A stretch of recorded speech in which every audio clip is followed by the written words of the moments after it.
Hello નમસ્કાર મિત્રો, દરેકનું હાર્દિક સ્વાગત છે મિત્રો। ધોરણ 9 ની અંદર તમારે નવી નકશા પોથી આવેલી છે મિત્રો, નવા સુધારા વધારા સાથે અને નવી અપડેટ થયેલી મિત્રો જે નકશા પોથીનું સંપૂર્ણ સોલ્યુશન જોવાના છે મિત્રો। આના અગાઉના ચેપ્ટરનું પણ સોલ્યુશન મુકાઈ ગયું છે। આજે આપણે આ વિડીયોમાં ભાગ ચેપ્ટર નંબર 14 અને ભારત સ્થાન ભૂસ્તરીય રચના અને ભૂપૃષ્ઠ ભાગ 2 નું સંપૂર્ણ સોલ્યુશન કરીશું। તે પહેલા ચેનલમાં નવા છો તો મિત્રો ફટાફટ ચેનલને સબસ્ક્રાઇબ કરી તમારા મિત્રોને પણ શેર કરી દેશો। તો મિત્રો સૌપ્રથમ શરૂ કરીએ છીએ ભારત પ્રાકૃતિક નકશાથી, જેની અંદર આપણને જે છે વર્ણન આપેલો છે તેના આધારે મિત્રો નીચેનો નકશો પૂરવાનો રહેશે।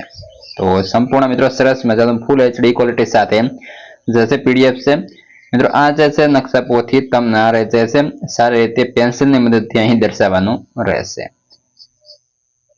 અને મિત્રો આપણે ચાલતા તમામ વ્યસનના સ્વાધ્યાય સોલ્યુશન પણ ઉપલબ્ધ છે, જેની લિંક પણ આ વિડીયો ડિસ્ક્રિપ્શન અંદર મળી જશે। તો ત્યારબાદ છે મિત્રો જમીનના પ્રકારો। તો આ રીતે જમીનના પ્રકારો તમારે જે ઊભી લીટી, આડી લીટી, એ ઉપરાંત ટપકા વગેરે વગેરે રીતે મિત્રો અલગ અલગ રીતે જે છે સંપૂર્ણ આપેલો છે। અને તેવી જ રીતે આજે આપણે હવે નીચેનો નકશો જોઈશું, તેની અંદર પણ એ રીતે સંપૂર્ણ પૂરવાની રહેશે। આ નકશાની અંદર ઉપરની જેમ જ તમારે સંપૂર્ણ મિત્રો પૂરી લેવાનું રહેશે। આ રીતે સંપૂર્ણ જે છે લખી લેવાનું રહેશે। ત્યારબાદ આગળ મિત્રો પ્રશ્ન નંબર 5 જોડકા જોડો। તો જોડકાની અંદર જોઈએ, પહેલો છે ભારતનું સર્વોચ્ચ શિખર। તો મિત્રો ઓપ્શન ડી આવશે ગોડવિન ઓસ્ટિન એટલે કે K2। ત્યારબાદ જયંતિયા ટેકરીઓ, તો મિત્રો ઓપ્શન સી મેઘાલયની અંદર આવેલી છે। 3 નીલગિરી, તો આવશે ઓપ્શન F એટલે કે તમિલનાડુ। ત્યારબાદ છે આગ્નેય ખડકો, તો ગ્રેનાઇટ માંથી બનતા હોય છે। ત્યારબાદ 5 પવિત્ર યાત્રાધામ, તો આવશે માન સરોવર। ત્યારબાદ આગળ મિત્રો વધીએ, જેની અંદર આપણને બીજા નંબરે જોડકો છે, જેમાં પૂછ્યું છે માઉન્ટ એવરેસ્ટ, તો આવશે ડી એટલે કે તેને ત્યાંના લોકો સાગર મથા કહે છે।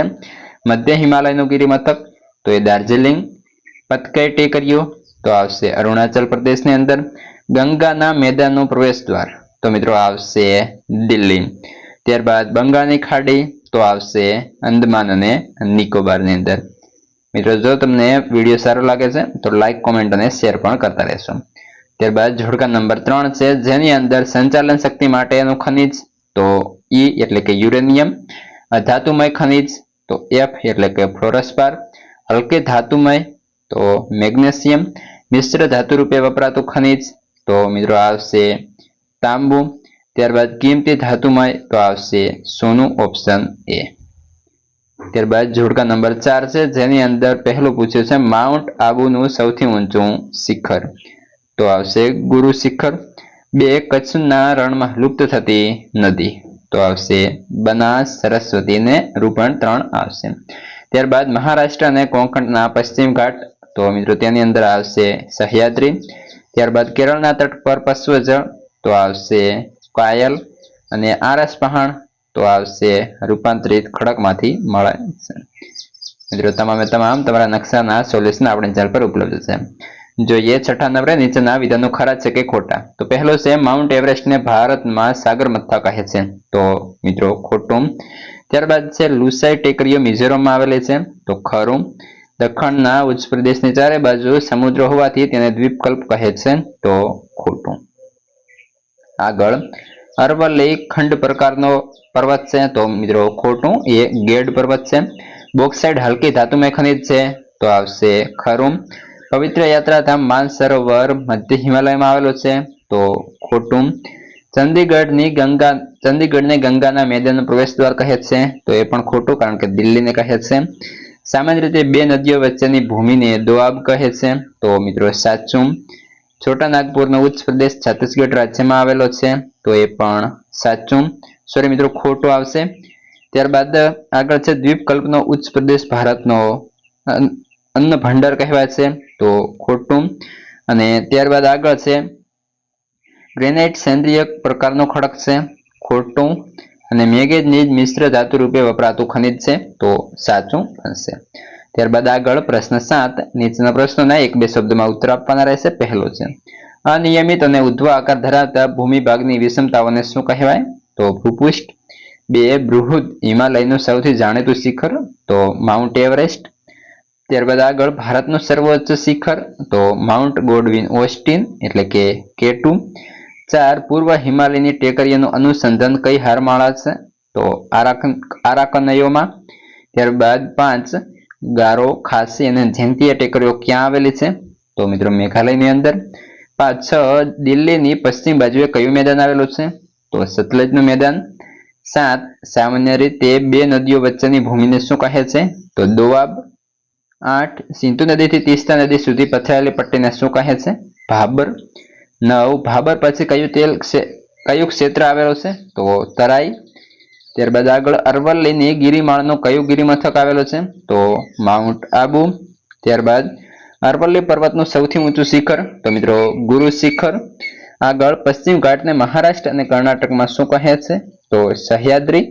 અહીં મિત્રો સુહ્યાદ્રી નહીં પરંતુ સહ્યાદ્રી થશે, તમે થોડું લખી લેશો. ત્યારબાદ આગળ છે દક્ષિણના કેરળના તટ પર જોવા મળતા પશ્ચિમ જળને સ્થાનિક ભાષામાં શું કહે છે તો કાયલ. 14 ઘોડાની નાળ જેવા પરવાળા દ્વીપોને શું કહે છે તો એટોલ. 15 લોખંડ, તાંબુ, સોનું, ચાંદી વરેખને જો કયા ખડકોમાંથી મળે છે તો આગ્નેય ખડકોમાંથી. આગળ 16 કોલસો, ખનિજ તેલ અને કુદરતી વાયુ કયા ખડકોમાંથી મળે છે પ્રસ્તર. ત્યારબાદ આગળ સ્લેટ, આરસ, પહાણ અને હીરા તો કે રૂપાંતરિત ખડકોમાંથી મળે છે. પડખાવ જમીનનું બીજું નામ તો લેટેરાઇટ જમીન. અને કઈ જમીનમાં સેન્દ્રીય દ્રવ્યોનું પ્રમાણ વધારે હોય છે તો પર્વતીય જમીનની અંદર. મિત્રો આપણે ચેનલ પર તમામ વિષયના સવિતા સોલ્યુશન સાથે મૂકવામાં આવે છે, તો એ પણ તમે જોઈ શકશો, જેની લિંક આ વિડિયો ડિસ્ક્રિપ્શનની અંદર આપેલી છે. પ્રશ્ન 8 જેની અંદર મિત્રો વિધાનોની ખાલી જગ્યા માટે આપેલા વિકલ્પોમાંથી સાચો વિકલ્પ પસંદ કરવાનો રહેશે. પહેલું છે પવિત્ર યાત્રાધામ માનસરોવર તો કે મિત્રો બૃહદ હિમાલયમાં આવેલું છે. બીજું દક્ષિણ ભારતનો ઉચ્ચ પ્રદેશ વિવિધ તો કે ખનિજ સંપત્તિથી સમૃદ્ધ છે. 3 તો કે જમીન છે એક કૃષિ પ્રવૃત્તિ માટે મૂળભૂત સાધન છે. 4 માઉન્ટ ગોડવિન ઓસ્ટિન એટલે કે K2 ભારતનું સર્વોચ્ચ શિખર છે. 5 તો કે દિલ્હીને ગંગા નદીનું પ્રવેશ દ્વાર કહેવામાં આવે છે. 6 પશ્ચિમના તટીય મેદાનને ગોવાથી દક્ષિણમાં તો કે મલબાર તટ કહે છે. 7 દક્ષિણ આંધ્રપ્રદેશ અને તમિલનાડુનો તટીય પ્રદેશ કોરોમંડલ તટના નામથી જાણીતો છે. 8 એક કે તેથી વધુ ખનિજના બનેલા સંગઠિત પદાર્થને તો કે મિત્રો ખડક તરીકે ઓળખવામાં આવે છે. ત્યારબાદ આગળ 9 નીચેના દરેક પ્રશ્નને નીચે આપેલા વિકલ્પોમાંથી સાચો વિકલ્પ પસંદ કરી લખવાનો રહેશે. જેમાં પહેલો છે વિશ્વનું સર્વોચ્ચ શિખર કયું છે તો option B Mount Everest. 2 Mount Everest શિખર ક્યાં આવેલો છે તો ઓપ્શન સી નેપાળ ચીનની સરહદે. 3 ભારતમાં આવેલું બૃહદ હિમાલયનું સર્વોચ્ચ શિખર કયું છે ઓપ્શન બી K2 એટલે કે માઉન્ટ ગોડવિન ઓસ્ટિન. 4 અરવલ્લી અને વિંધ્યાચલની વચ્ચે કયો ઉચ્ચ પ્રદેશ આવેલો છે ઓપ્શન બી માળવાનો.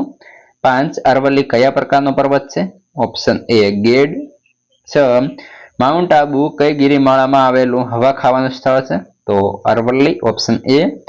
7 અંદમાન નિકોબાર ટાપુઓ ક્યાં આવેલા છે ઓપ્શન ડી બંગાળાની ખાડીની અંદર. આગળ 8મા નંબરે જોઈએ વિકલ્પ ગ્રેનાઇટ કયા પ્રકારનો ખડક છે તો ઓપ્શન બી અંતસ્થ આગ્નેય ખડક. 2 બેસાલ્ટ કયા પ્રકારનો ખડક છે ઓપ્શન સી આગ્નેય ખડક. 10 ખેતી માટે મૂળભૂત સંસાધન કયું છે ઓપ્શન બી જમીન. 11 કાળી જમીન બીજા કયા નામે ઓળખાય છે ઓપ્શન સી રેગુર. 12 ઉત્તર ભારતના વિશાળ મેદાની પ્રદેશના જૂના કાંપને શું કહે છે ઓપ્શન ડી બાંગર. જોઈએ એક મિત્રો જોડકો આપેલો છે જેની અંદર આપણે તો પહેલાની અંદર છે પ્રસ્તર ખડક તો મિત્રો ચૂનાનો ખડક. ત્યારબાદ રૂપાંતરિત ખડક તો આવશે આરસ પહાણ અને આગ્નેય તો ગ્રેનાઇટ. એટલે કે આપણો જે છે ઓપ્શન એ સાચો બનશે. આગળ છે નીચેનામાંથી કયું વિધાન ખોટું છે તો ઓપ્શન સી એટલે કે ધ્રુવી, ટંગસ્ટન, મેંગેનીઝ અને ક્રોમિયમ વગેરે ધાતુમય ખનિજો છે એ ખોટું બનશે. મિત્રો આ હતું સંપૂર્ણ તમારા પાઠનું સોલ્યુશન એટલે કે નકશાપોથીના પાઠનું સોલ્યુશન. હવે આગળના નકશાપોથીના પાઠ હોય, સ્વાધ્યાય હોય, સ્વાધ્યાયન પોથી હોય, તમામ પ્રકારનું સોલ્યુશન મિત્રો આપણી ચેનલ પર ઉપલબ્ધ છે, જેની લિંક આ વિડિયો ડિસ્ક્રિપ્શનમાં આપેલી છે.